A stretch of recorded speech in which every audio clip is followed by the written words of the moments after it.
first thing I want to ask you about Kyle Shanahan is in a podcast interview, I believe, with Tim Kawasaki, or if, am I getting that right, Rob? Tim Kawakami. Tim Kawakami. Kyle Shanahan said that there could be a situation essentially where Trey Lance could be the starting quarterback for the 49ers.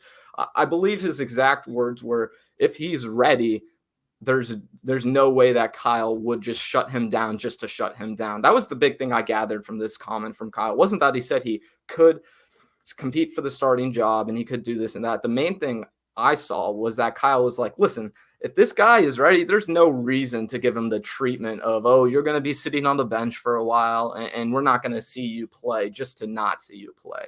So, right. So what do you think about Kyle saying that? Yeah, I think that you described that pretty accurately there. I just listened to the podcast again today to try and refresh myself on it. And what I saw in the order of operations and how he answered Tim's question, first of all, want to say that it was a great interview. I mean, Tim, whatever you may think of him as a writer or as a podcaster, some people have mixed feelings. And it was sort of a softball interview. But what he did so well was he really got Kyle talking.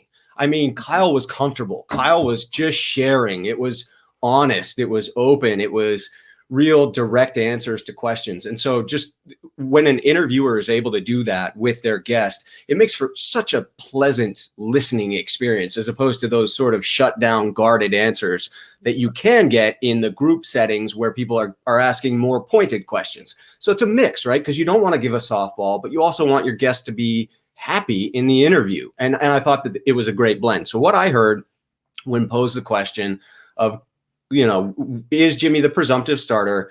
Could Trey supplant him as a starter going in? Kyle came out pretty definitively in my mind and said, yes, going into this, Jimmy is the assumptive starter, right? Full stop. That to me was a statement in and of itself. Then he put in a modifier, a qualifier, and said, but if, and led into, but if Trey is lights out in minicamp, he comes in and it's obvious he's competing, I'm not going to shut him down just for the sake of shutting him down because he's a rookie and he's got to sit for a year. I don't play that nonsense. I'm going to start him if he's ready to start. So to me, it sent a couple of messages. One, it sent the very needed message of, I have faith in Jimmy. I think regardless of how Kyle feels, he needs that message to be out there. Yeah.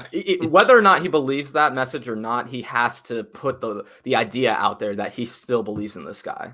Right? Because he's got to put that message out for people in the locker room. It's key that they feel that way because there's a lot of people in the locker room that still like Jimmy Garoppolo. And it's key for the national media because eventually, while I believe Jimmy is the guy this year, I am a realist and I totally believe that Trey is the future and we will shift at some point. But you need Jimmy's value to be something. Right. So you have to make it seem like you like the guy, whether you do or not. Now, I believe Kyle does like him with some qualifiers on that one as well. But I think he does enjoy what he's seeing from Jimmy this year. So that's the other thing I heard from Kyle was what came through was I believe Kyle thinks Jimmy needs pressure to be applied to him. And